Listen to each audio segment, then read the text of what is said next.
Do I have the biggest grin on or what? Wow. We have 125,000 BTUs blasting the shed right now.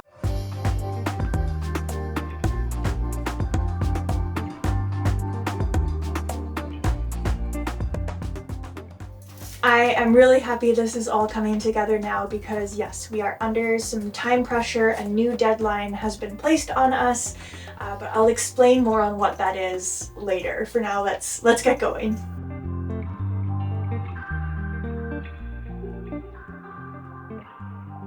Hi, my name is Aladino, and together with my wife Maya, we are refitting a Cape George Cutter 36. You might wonder by now, why do I keep repeating this? Well, we still get emails congratulating us on our Cape George Cutters 34, 31, Aladono, Mia. So, yep, haven't said it enough. On the last couple of episodes, you've seen a lot of the groundwork.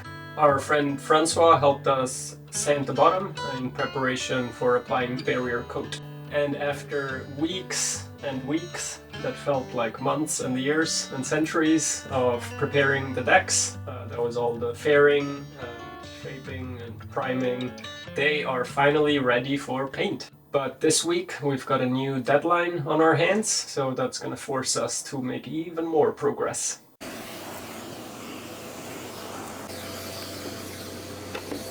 Man, tropical shirt was no joke. And that's all thanks to Tony, one of our patrons. He sensed that temperature is your friend with all the painting coming up, and he went ahead and bought us this heater. We're also running Allen's heater. Thanks for that one. The more the better. We were at 13 degrees an hour ago and 85% humidity, and now we're at 24 degrees Celsius and the humidity went down to 56%. I'm just vacuuming and I'm getting ready to paint this stripe and the transom. Only those two places for now. That's how much paint we have.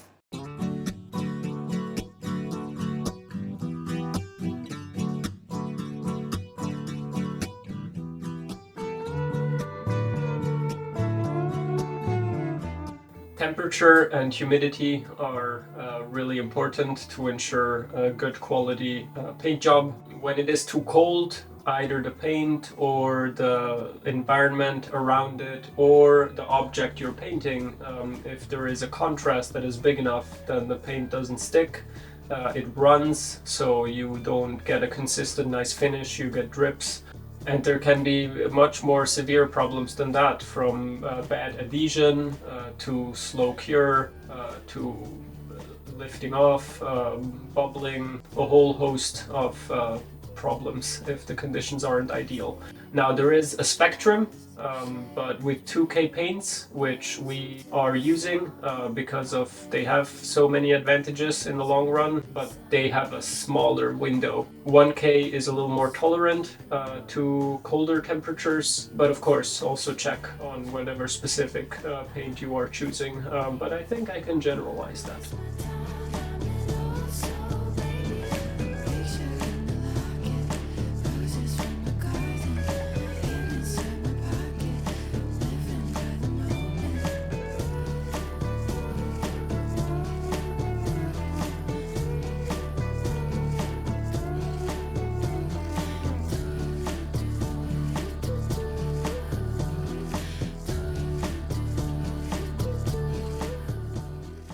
We're waiting for some more paint, but I still have a little bit, and with that amount that we still have, that's going to be enough to cover the shear strake, whatever is above the rub rail, and the transom. And the decks, they will have to wait until our new shipment comes in.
days of a good looking paint job.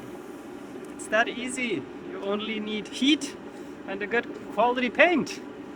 And then anybody can do it. I'm pretty pleased. Unfortunately, this is only the first coat. The first coat often ends up looking very nice because the substrate is sanded, it's perfectly flat. So yeah, you get those good looking results again. Usually what I do is I apply 2 to 3 coats. I won't be doing this now, but usually what I would have ideally liked to do with the cabin top. 2 to 3 coats, build up, sand very, very fine, 400 grit, and then you get the last one coat on, which again is on that very flat surface, so it's gonna be flat itself, and it's just gonna look super good. That's what I did on Magic Carpet 1, but that is also going through a lot of effort, which is okay for a hull, but for this little stripe here, we'll see how it looks after 2 coats. And to celebrate, we're gonna go out for sushi for dinner. Oh, he's gone. But that is the plan. Sushi? Wow! Well, like I said, it's only the first coat. I can still mess it up. Celebratory sushi? Wow, okay, I better take advantage of this. Enjoy for a second. I am enjoying. All right, sushi for dinner tonight.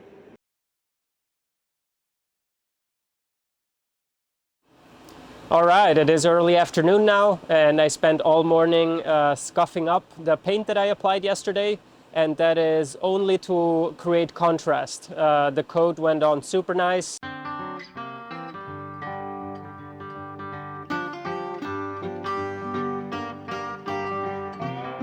I think the second coat went on really well, but we'll have to wait till tomorrow to really see. Okay, so the time pressure.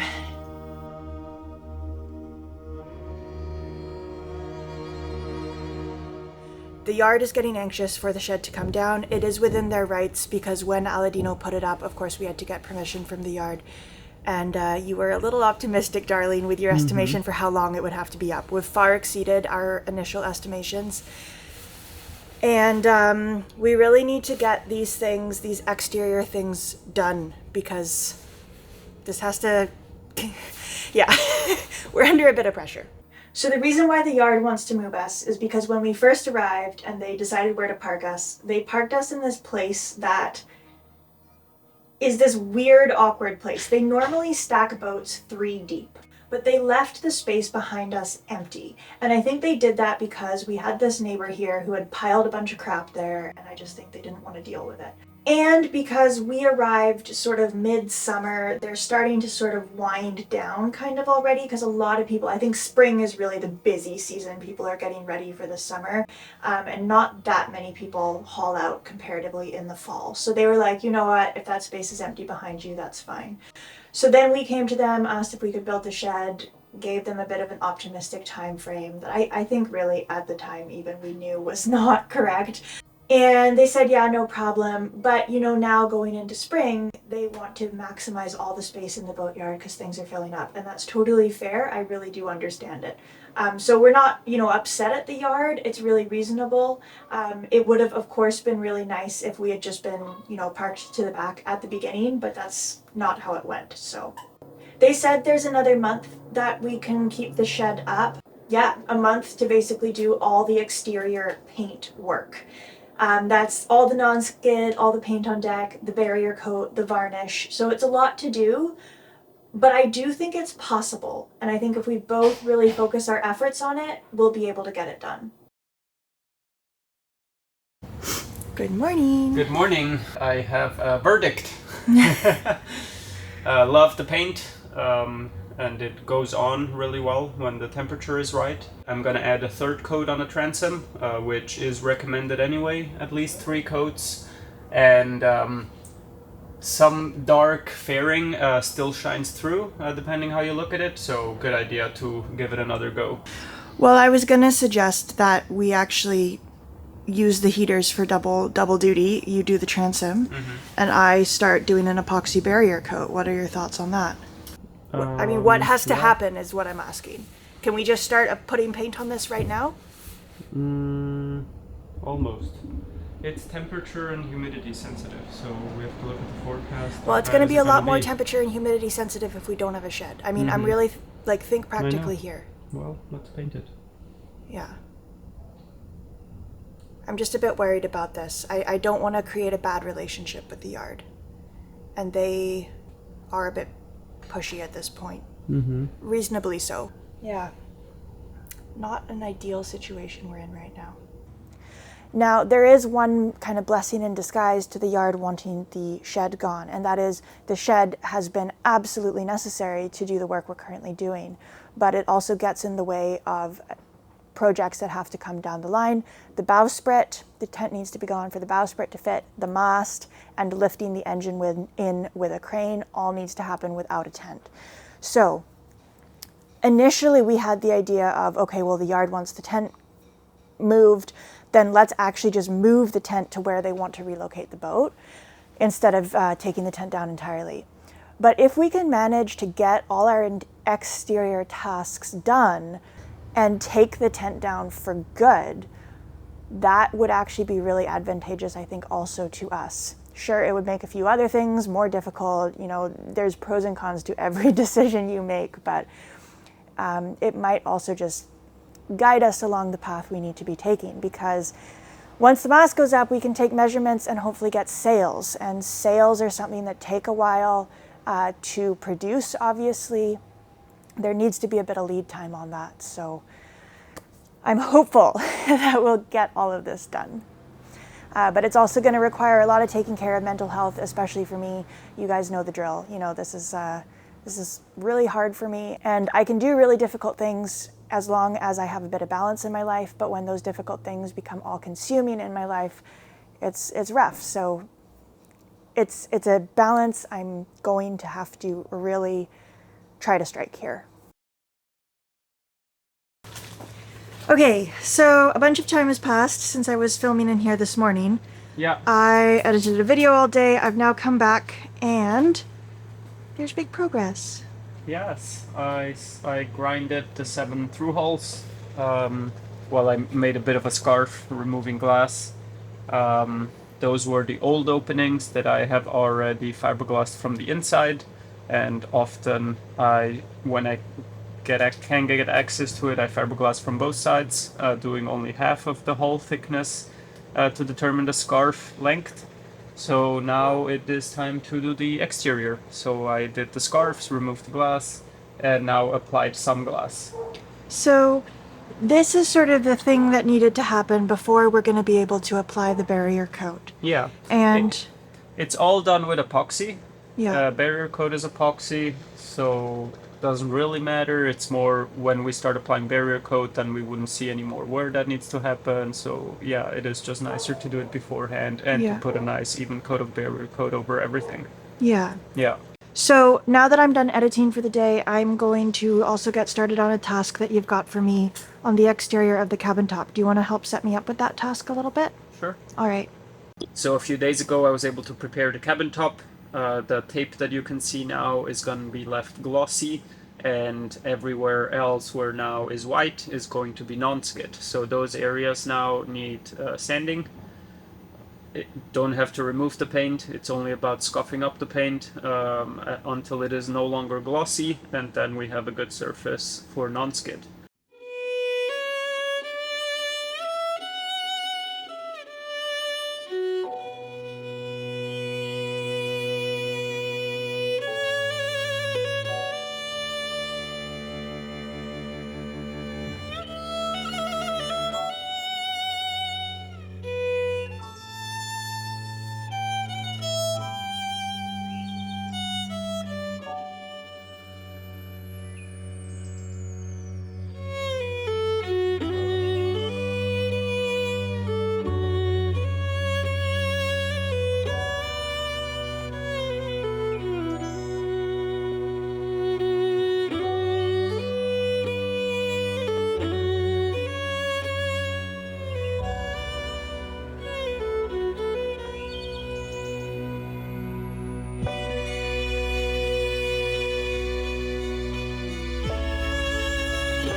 Good morning. Good morning. So, as you can see, the fabulous first coat is on. And the time lapse totally crapped out. Yeah, unfortunately, I don't know why exactly, but it kept not being in focus. So yeah, it looks a little odd. But yeah, here it is. And now, as with everything, there is a learning curve. We applied it really thick, and indeed, it is quite textured. It's like sandpaper-like, and then we learned from that, so we added in a little bit of thinner, which at the beginning it was not thin. So there's always ways to make things work. So today is the day for white. Let's get at it. Yes, I will set the camera up with manual focus this time. I was all in a rush last time. I already had my gloves on trying to set the camera up. Yeah, nothing I can do now except show you guys the next one.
Second coat of barrier coat is successfully applied, and then you saw me remove the tape, and that is not because we're done. We're going to apply more barrier coat, but I placed another tape below the actual tape. You can see that one is still on there, and that is just not to have the finish line of all the layers be at the same spot. So like that you stagger the layers a little bit, and the end will be a little more gradual. So I removed one tape after 2 coats, and now we will still be applying 2 coats. That's how much we have left for 4 coats is pretty good. Don't skimp on barrier coat. That is, yeah, that's the warranty on a good blister-free hull. It's really hard to make those surface calculations, so I think we'll have to order 1 more can, and that is for after we move the boat, we can do the work underneath the stands and where the keel blocks are. Just, yeah, those areas will need some more, but we'll need another can.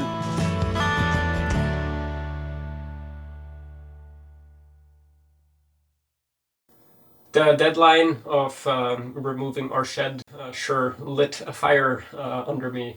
I don't work with checklists or spreadsheets, really. Basically, I go day by day and I do my best. It is hard to make an estimate of things that are far in the future to really tell how long a job is going to take, but it's easier to remain true to deadlines when you know, like, okay, this has to come down in a week, then I focus on it and it's down by the end of the week. But like if I'm tackling the bulwarks, then it's really hard for me to estimate when are they actually going to be gone, because so many other tasks tie into it.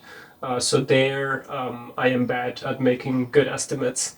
As it has showed, boat work takes longer than you expect. I'm really happy with the progress this week. We are applying barrier coat, and I'm really happy that I managed to fiberglass the through hulls before doing that. Even though the temperature isn't ideal, there's always workarounds. We couldn't have done the painting without the heaters, so again, huge thanks to Tony and to Ellen.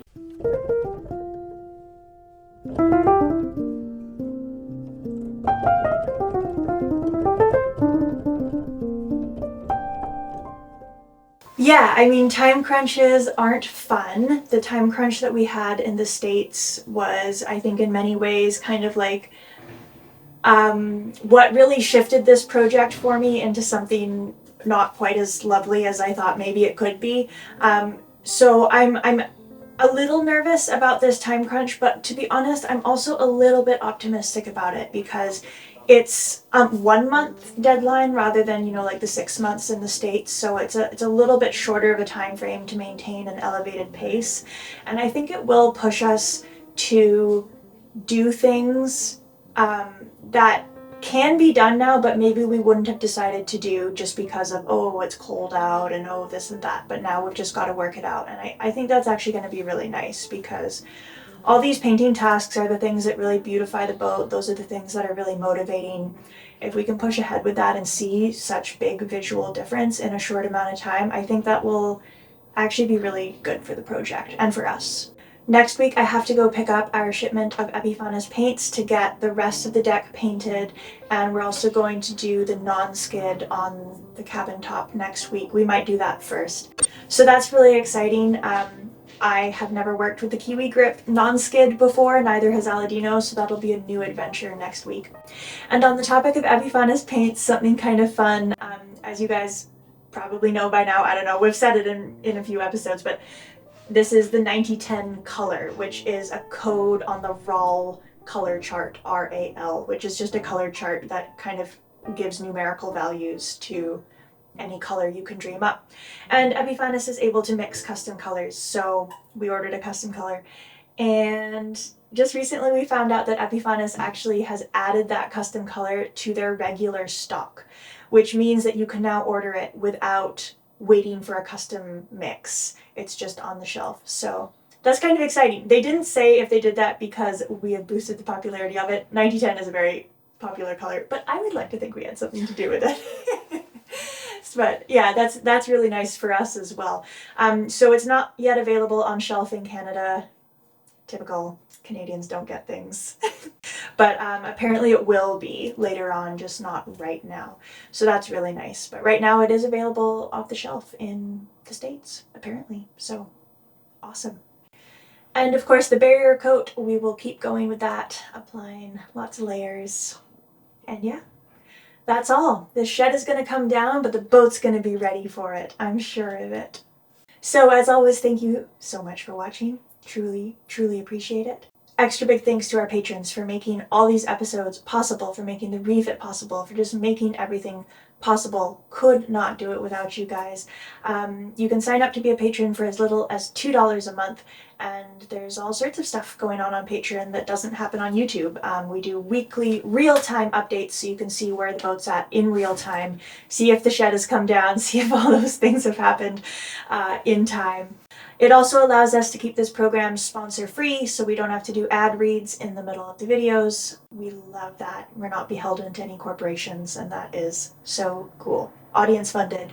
Thank you for being that audience. Extra big thanks to the folks whose names are now appearing on screen for always going the extra mile to make sure that Magic Carpet keeps being produced. As always, we'll see you next Friday.